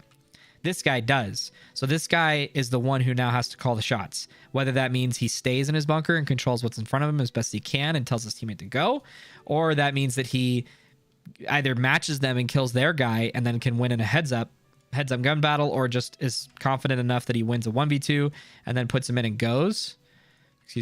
Puts him in and then goes. And now, as soon as that happens, this guy automatically knows what his job is. Okay. So if we have 3 bodies alive, or rather we have both bodies alive on the snake side, this guy goes here. If you only have 1 body alive, we're going to just do it that way. That's a terrible way of doing it. If we only have 1 body alive on the snake side and I see my teammate go into the snake, well, what does that mean? That means I go here. I guess it could mean that you go here too. It's also possible.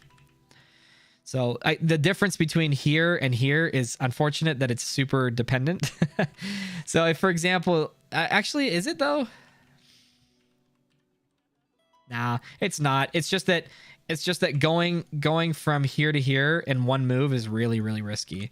So I would suspect that if this guy sees his teammate go from here to here, he's probably drawing enough guns that you could just run and gun to the corner. But if you were like not so sure, maybe he like had a lot of paint coming his way, you could go here and then go here. Okay. It just depends on how good your opponents are at picking up zones behind. Christian, welcome, buddy. How are you? Welcome. I'm excited to play with you this weekend. It's gonna be fun. That's purely platonic, okay? I don't want anybody accusing us of anything. Okay, so yeah, that's the case in which, you know, you could also, let's say, for example, your front player survives and for whatever reason this guy dies. Well, it's still the same thing, right? In this case, this guy would go here and your front player would still be trying to do what he's doing to get to the snake, okay? There's always a contingency. Now, if you go here and this guy dies, and then you go here and this guy dies, well, there's not really a game plan. Like, unless you've done a lot of 3v5 drills on this layout, it's going to be pretty hard to know what to do exactly in a 3v5 situation with this positioning. But generally speaking, you just want to plug the hole as much as you can, or again, in this positioning, you need to try to plug the hole. Or if you lost both your players, let's say you lost this guy and you lost this guy, but your positioning is here, well, now all you're doing is trying to contain. You're trying to contain and go this way. Okay? So if your players are up far on this side of the field, it's okay to keep going further and further away from the snake as long as you have the ability to contain them instead of just like freely getting to your snake. That might mean that you fill out, but just know that as soon as you lose these 2 players, their center guy is going to do whatever he can to chop off this zone from you. So you risk your body anytime you cross this line as soon as that happens. Obviously, that's why I say you have, like, it's the 3 to 5 second rule. I'm just going to call it the 5 second rule. You have a 5 second rule where if you lose these guys really, you know, if you respond to them dying quickly, then you can usually get out if you want to. But in the case where you've got really good positioning on the Dorito side, you might not need to. Okay? Just depends on which offers the better containment. Moving and grooving, baby. Moving and grooving. Man, I'm really dehydrated. I guess it's been because I've been talking so much. Different endgame scenarios. Let's go. Okay. So let's say you're here. You've got a teammate here, and you got a teammate here, and their opponents are here, here. Yeah,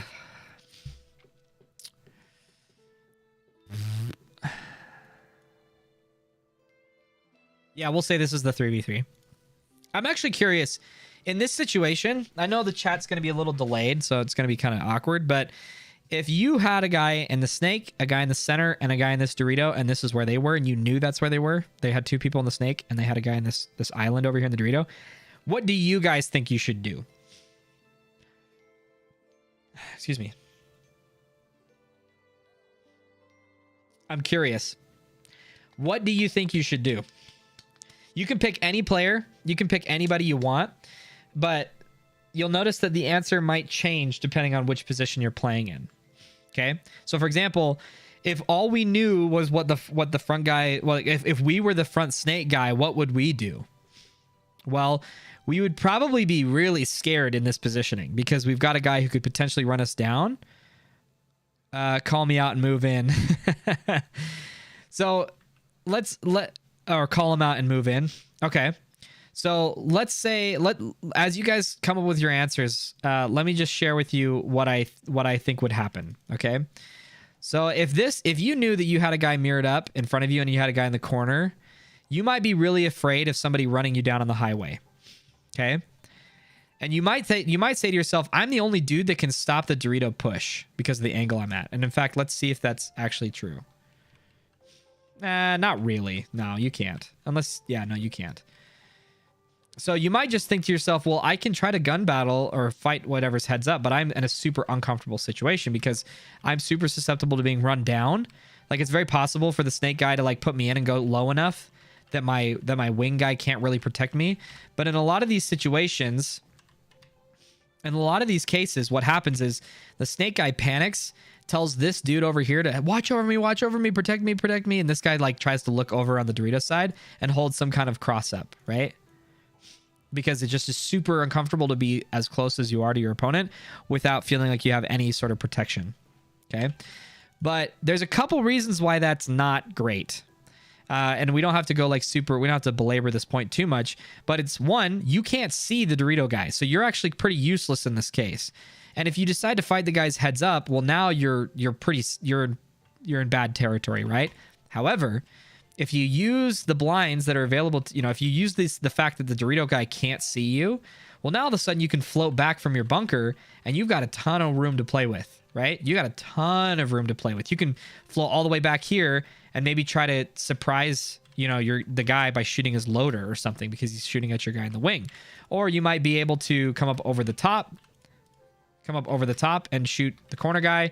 Or you might be the guy that comes and runs these people down, right? So if, for example, you jump up over the top right here, you stay close to this pin, it might be that this guy isn't wrapping hard enough to see you make this move. And now all of a sudden, you can run this dude down well before the Dorito guy even sees you make this move. And now all of a sudden you can get here, you can blind, you can start inching forward. At this point, you would definitely kill the Dorito guy. Or maybe you trade out with him, maybe you kill him, and then boom, all of a sudden you've got a free lane to come run this dude down. Okay, so in this case, all that this guy needs to do, we're getting to the answer, by the way. All that this guy needs to do is stay alive and realize that he's got a ton of room to work with at this point. Okay, it's super important. This guy is the door. You're holding the door for your opponents to not be able to just run you down freely. Okay, so this guy's the island. This guy stays alive. The island is almost always the person who's fighting a disadvantage. In this case, a 1v2. Okay. Well, this guy's the island. If I've got a teammate, if we've then got this positioning against one guy over on the Doritos, well, if these two decide to team up and become a two-man operation, this is how we flip the field on them. Okay.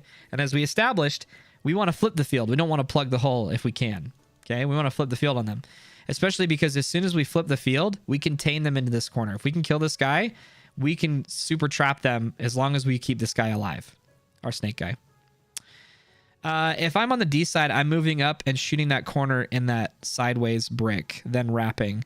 I would position it to make a 2v2, which is what you're talking about right now. Yeah, absolutely. So it seems like everybody's picking up what I'm putting down. Okay.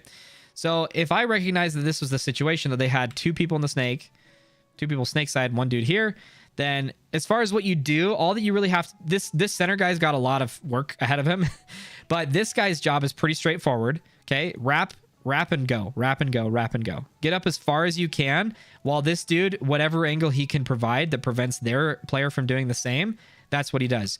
But oftentimes in these situations, when one side of the field is lopsided and the other, this is usually what they do, right? Which gives you a ton of freedom if you can pass through this zone. If you can pass through this zone, which maybe you're already here, that gives you so much freedom to just move up the field. And this guy's still holding across, right? I actually think I have a video of this that I can show you. One sec. Oh, my nose is super itchy. Let's see.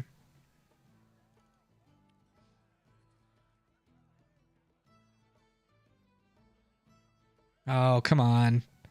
I know it exists somewhere. Is it this? Nope. It's not that. Well, I might not be able to find it right now, but Colton, what's up, buddy? How are you? I'm just trying to find a video here real quick. Paintball clips. It's probably in paintball chat. Nah, it's got to be in clips. Fortunately, there's not so much posted here that it would take too long to find. Yeah, it's this video.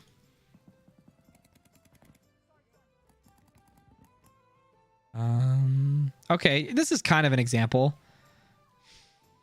All right, again, if you're not on the Discord server, you're missing out. Absolutely missing out. Colton, if you're able to provide the Discord link, great. Otherwise, it's in every one of my videos. Okay, so here's us playing against FSN Notorious or FNS or whatever it is, Austin Notorious. This is a situation. I think it's a 2v4. It's either 2v4 or 2v3. And this is the case in which Brandon is in the center. So we're missing a player, but Brandon is in the center. There's two people on the snake side for sure. And then I'm over on the Doritos side, and there's only one guy in front of me. So I know that we are lopsided right now. I know that they have more positioning on us than on the snake side, and that it's only a matter of time before Brandon gets picked off, especially if I don't do something. So this is a situation in which I need to win the heads up. I need to win the heads up gunfight to then flip the field on them, because as long as this guy is alive, it is preventing us from winning the point. Okay? So let me turn off the music here real quick so you guys can hear all the intricate details. The NXL really needs to get Doritos to sponsor their events. FSU, thank you. Yes, they do. Okay, here we go. This quality is as good as it's going to get. So this is me right now. So they're in our Houston. It's a bit of a clown fiesta right now. So this guy right here, this is the World Cup layout last year, I believe. So this guy comes towards this bunker to come run Brandon down. This guy makes the move and Brandon misses. He hears our Houston, and then Brandon comes to run this guy down, but now he's gone, so he's actually poisoned with Brandon in this bunker. So I then shoot that guy as Brandon. They actually just missed each other. They just went like this. I shoot this guy as Brandon comes to run him down. Brandon actually, unfortunately, doesn't get him and doesn't know where the snake guy is, which I don't blame him. It's just funny to watch. But I think he actually sees the snake guy, and then he kills, or he doesn't trade with him. But as soon as Brandon makes that move, as soon as I kill that one guy, I know I've got like seconds to make something happen before all that's going to happen is they're going to trap me in the corner and they're going to kill me. So the only way that I can possibly win this point, if they don't make any like big mistakes, like on the snake side, for example, I have to kill the guy in front of me. Because I think so. It must have been a 3v4. So as soon as that happens, then I kill this guy. Yeah, risk. Oh, sorry, buddy. Sorry. Yeah. And now as soon as I kill that guy, the entire field is open to me. So now I can essentially flip the field on my opponent while he's doing the same thing to me and find where the snake guy is. Back of their hand, right?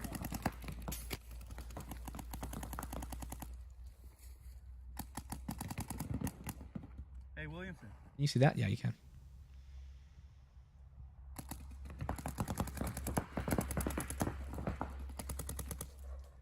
Oh, hit it. Got him.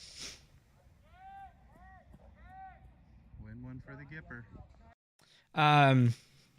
So that was a 2v3. Yeah, there we go. Here's a nice 2v3. Okay. So that's a situation in which if you can recognize it quickly, beat the guy in front of you, especially if it's a 1v1. Okay. Let's go back, turn on the music real quick. Let's go back. Situation is this. Okay, we are this side. If this is the situation and I'm the Dorito guy, it's my job to go up the field and kill this dude, beat this guy up. This guy's job would be to contain if he can, but doing so this side of the field if possible. Okay, and then we're making this push together, hopefully eliminating this guy and trapping him in the corner. Now, it's going to be very hard to do that in the snake because this guy can go this way, right? So as we go this way, we swap with them. And in the snake's case, he's got a lot of cover here. But when you get down to like lower bodies, when it's a 1v1, for example, if it's a 1v1 and I'm in this bunker and they're in our snake, well, this guy is in a pretty crappy situation if he's laying down still, right? I'm pretty safe to I'm very agile. I can run. I can, reposition quickly. If this guy's laying down, he cannot do that. So snake people will usually get up on their feet like they should. But now he's in kind of bad bunkers to fight out of, right? He's got a can and 2 wedges. And I've got all these Doritos. Obviously, these bricks are kind of crappy. But otherwise, I've got these Doritos to fight from, which are way stronger positions to fight from than the snake wedges would be. So as long as we can... So that's why, to even get more basic, in a straight 1v1, the Dorito side is the place you want to be. You don't want to be in the snake side. Snake side has mostly kneel-down bunkers. It's a very submissive position to be in. It actually, despite the fact that it gives you a lot of coverage, it's pretty hard to gain intel, and coming from a laying position to a kneeling or standing position is a lot more dangerous, whereas there's a lot of angles and rooms to play with on each of these Doritos to gain the intel you need to flip the field on your opponents. So that's what happened. When I shot that last guy, it was because I shot him over the wedge that he was fighting directly behind, and it was just such a bad spot for him. They already get all the brand mentions while spending $0. True, that's actually true. Doritos doesn't need to sponsor anything. They get they're living rent free in everybody's head. Deuces, brother, see you this weekend. Hey, have a good one, buddy. Thanks for tuning in. Yeah, it's 9:45. Wow, it's getting late. Getting late.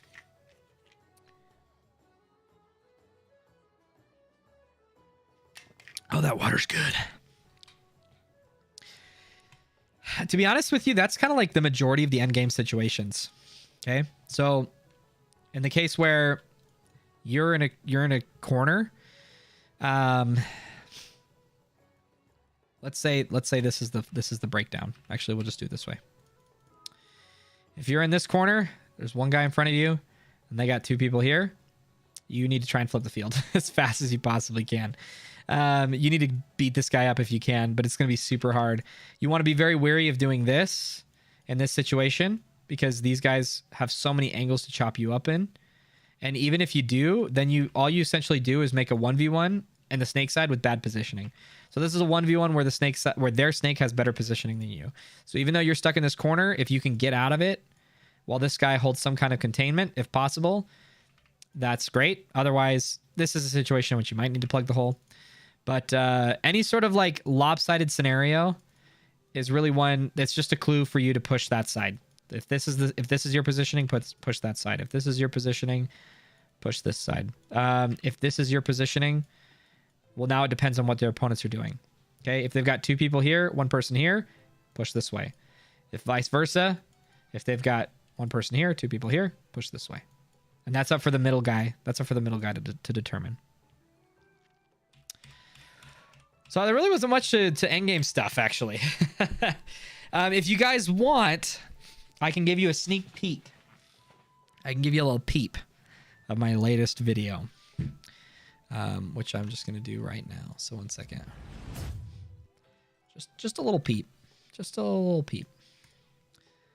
Hopefully my computer doesn't crash. If it does, if my computer crashes, that's it. Thanks for watching, but it shouldn't crash. I guess if you've made... Hey, if anybody's watching this on YouTube, like after the fact, and you made it this far, there's no excuse for you not to be subscribed. That's like... You should be subscribed, okay? That's all I gotta say. Okay, here we go. Here we go. Here we go. My face is so red. I'm hot. It's getting hot. Okay.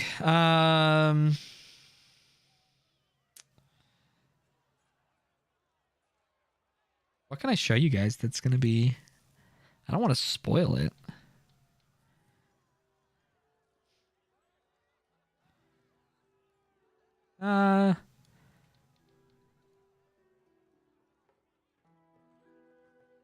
Okay.